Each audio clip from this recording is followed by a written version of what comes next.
अपने YouTube channel सोम classes में आपका स्वागत है। जैसे कि आज हम लोग पढ़ेंगे drainage system of Himalayan reverse. ठीक है, तो इसमें हम लोग सबसे पहले देखेंगे कि जो भौगोलिक आकृति है भारत की और उसका जो ड्रेनेज सिस्टम है वो कैसा है। तो सबसे पहले हम लोग देख लेते हैं कि क्या है भारत का ड्रेनेज सिस्टम। ठीक है, तो सबसे पहले हम लोग देख लेते हैं कि इसको दो भागों में बांटा जाता है। अगर हम मानचित्र बनाते हैं, ठीक है, तो यहाँ पे तो ये नहीं बनेगा, चलिए छोटा सा एक बनाते हैं कि ये मेरा प्यारा भारत है। ठीक है, मान लेते हैं ना। और ठीक है, अब इसमें देखिए, इसको अगर दो भागों में अगर इसको विभाजित करें तो एक तो हो जाएगा हिमालय की नदियाँ का अफवाह तंत्र जो हिमालय से आता है। ठीक है, ये वाला जो सिस्टम है, इधर से यहाँ से जो निकलता मान के चले, तो एक तो वो हो गया और एक हो जाएगा प्रायद्वीपीय नदियाँ। ठीक है, जो कि ये वाला जो प्रायद्वीपीय पठार है, ठीक है, तो उससे अगर हम लोग करें तो इसको दो वर्गों में विभाजित किया गया है। तो सबसे पहले हो गया क्या कि हिमालय से निकलने वाली नदियाँ एक हो गया, और एक हो गया प्रायद्वीपीय नदियाँ, जो कि ये वाला जो कोस्टल रीजन वाला जो ये डेक्कन प्लेटू से जो भी निकलता है। ठीक है, तो ये वाला हो गया। अब इसको अगर हम देखें तो सबसे पहले कि हिमालय से निकलने वाली नदियाँ जो होगी, सबसे पहले क्या होगी कि सबसे पहला है कि हिमालय से जो भी निकलने वाली जो नदियाँ होगी वो तो 12 मासी होगी। ठीक है, जो कि 12 मास होगा, जो भी नदियाँ निकलेगी वो 12 मासी होगी, मतलब ये निरंतर बहता रहेगा। ठीक है, और इसमें मतलब क्या होगा कि इसमें जल की कमी नहीं होगी, मतलब कभी ये सूखेगा नहीं, क्योंकि सबसे पहले है कि ये जो भी है ये हिमालय से निकलती है मान के चलिए। तो यहाँ पे क्या होगा कि हिम से या फिर बर्फ से जो पिघलने से कारण ये हमेशा 12 मासी बहती रहती है।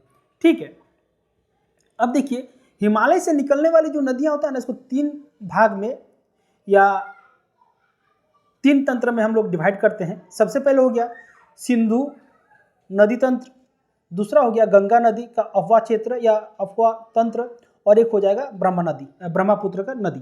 ठीक है, तो जब से सिंधु नदी का जो हो जाएगा, सबसे पहले ये हो जाएगा कि सिंधु को हम लोग बांटेंगे, जैसे कि सिंधु से क्या क्या निकलती है, चेनाब, सतलज, झेलम, ब्यास, और ठीक है, अब एक तो वो हो गया, दूसरा हो गया गंगा नदी अफवाह तंत्र, और तीसरा हो जाएगा ब्रह्मपुत्र नदी अफवाह तंत्र। तो सबसे पहले हम लोग देख लेते हैं कि सिंधु नदी का क्या क्या, कहाँ से ये क्या निकलता है, क्या से होता है, और ये कहाँ पे जाके मिलता है, तो ये सब देखेंगे। तो चलिए सबसे पहले शुरू करते हैं कि पहला नदी है कि सिंधु नदी।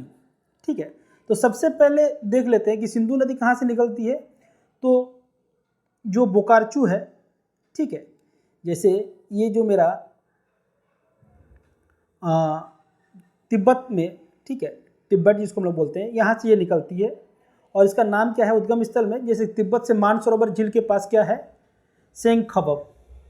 ठीक है, सेंगखबब से ये नामक जलधारा माना जाता है। ठीक है, उद्गम स्थल किसका, तो सिंधु नदी का। ठीक है, अब क्या है कि ये ज़्यादातर अंश पाकिस्तान में प्रवाहित होती है।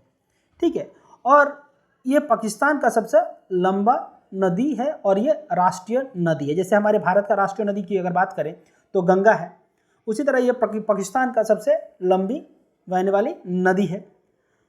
ठीक है, इसको दो चीज़ याद रखिएगा कि ये कैलाश पर्वत श्रेणी से बोकरचू के निकट,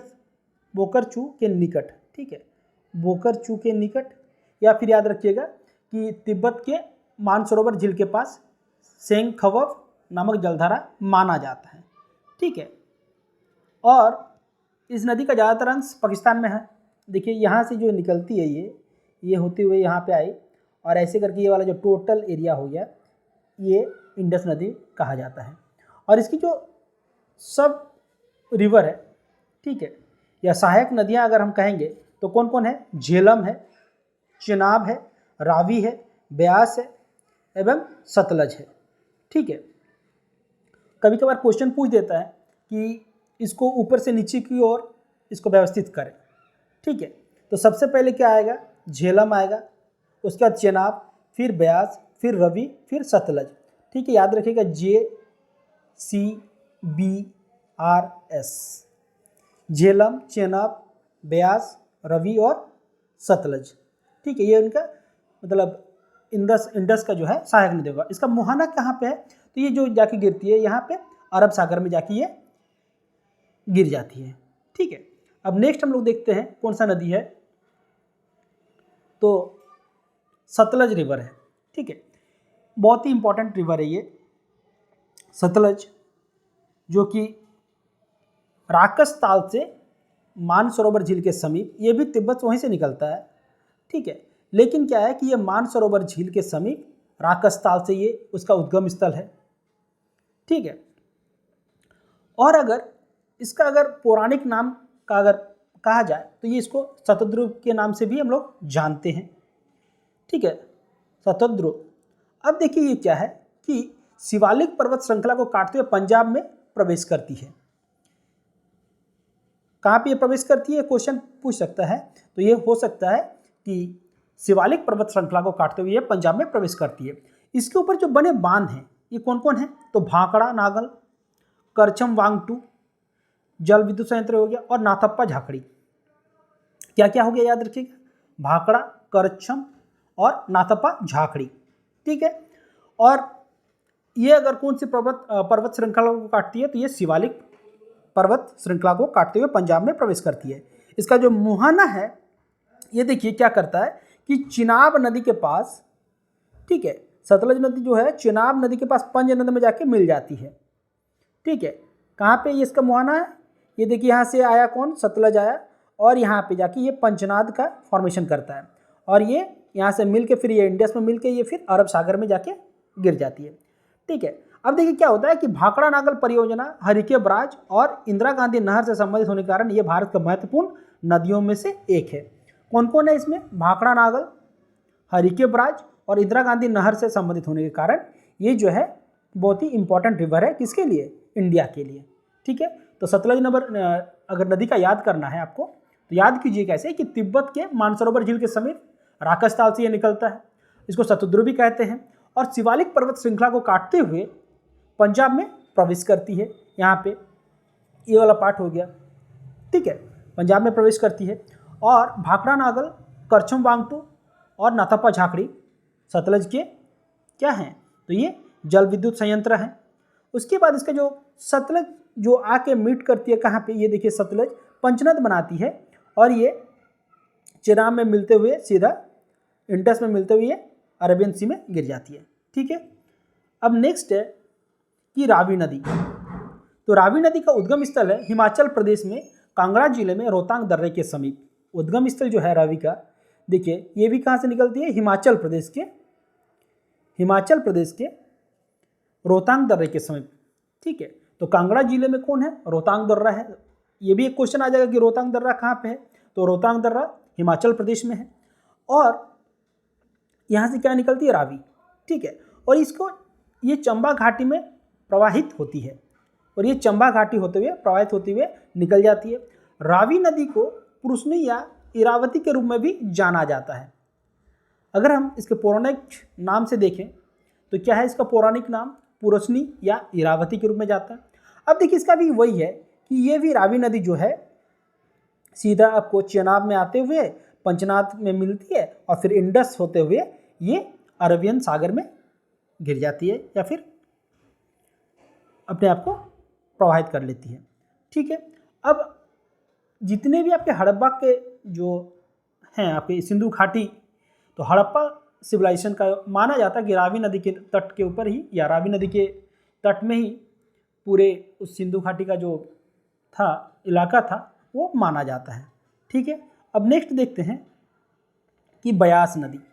ब्यास नदी ये भी कहाँ से है, तो देखिए उद्गम स्थल भी है इसका रोहतांग दर्रा हिमाचल प्रदेश के पास। रावी और ब्यास का भी जो है कहाँ से, रोहतांग दर्रा के समीप ब्यास कुंड से। कहाँ से, ये रोहतांग दर्रे के समीप ब्यास कुंड से। और अगर ब्यास नदी का पुराना नाम अगर देखा जाए तो इसका क्या है, बिपाशा या अर्जरकिया। ठीक है, ये दो पुरानिक नाम है या पुराना नाम है। इसका जो मुहाना है कपूरथला के समीप सतलज नदी में है, और इस नदी का नाम महर्षि व्यास के नाम पर रखा गया है। तो व्यास कहाँ से निकलता है, देखिए यहाँ से, ठीक है, हिमाचल प्रदेश के पास से ये जो है यहाँ से निकलते हुए ये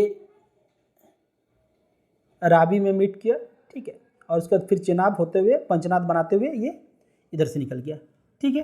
अब ब्यास नदी के बाद देखते हैं झेलम नदी, ठीक है। तो झेलम का कहाँ से है, देखिए ये वाला जो नदी है, ठीक है। तो ये एक है जम्मू कश्मीर में, समीप शेषनाग झील है, वेरीनाग कश्मीर, ठीक है, वेरीनाग कश्मीर के समीप यहाँ से ये वाला पार्ट जो है यहाँ से ये निकलता है कौन, झेलम नदी। और ये देखिए यहाँ से निकलते हुए ये चेनाब में, फिर इधर से यहाँ पे पंचनाद में होते हुए इंडस नदी में मिल जाती है। और इसका जो चेनाब का जो मुहाना है झेलम का है वो है चेनाब नदी। और जो सिकंदर महान जो थे, ठीक है, तो 326 में हाइडास्पेस नदी के लड़ाई में जो होता है, या हाइडास्पेस जो था लड़ाई, या हाइडापास लोग जानते थे कि उस लड़ाई में तो झेलम को पार करके वो लड़ाई किए थे और उन्होंने भारतीय राजा पोरस को हराया था, ठीक है। और एक इम्पॉर्टेंट है कि क्वेश्चन रहता है कि श्रीनगर और वुलर झील से होकर कौन सी नदी बहती है, तो वो है झेलम नदी, ठीक है। तो याद रखिएगा उद्गम स्थल कहाँ है, वेरीनाग कश्मीर के समीप शेषनाग झील, और मुहाना क्या है, तो वो है चेनाब नदी, ठीक है। और 326 में जो सिकंदर महान का लड़ाई हुआ था पोरस के साथ, उसका भी विवरण में ये झेलम नदी का मतलब नाम आता है। और ये एक इम्पॉर्टेंट है कि श्रीनगर और वुलर झील के होकर ये बहती है, ठीक है। अब नेक्स्ट देखते हैं कि चिनाब नदी, ठीक है। तो अभी ये हाईलाइटेड है, तो हो सकता है कि चिनाब नदी से क्वेश्चन पूछ दे, ठीक है। तो देखिए चिनाब में अभी एक सबसे बड़ा क्या बन रहा है, एक पुल बन चुका है, ठीक है।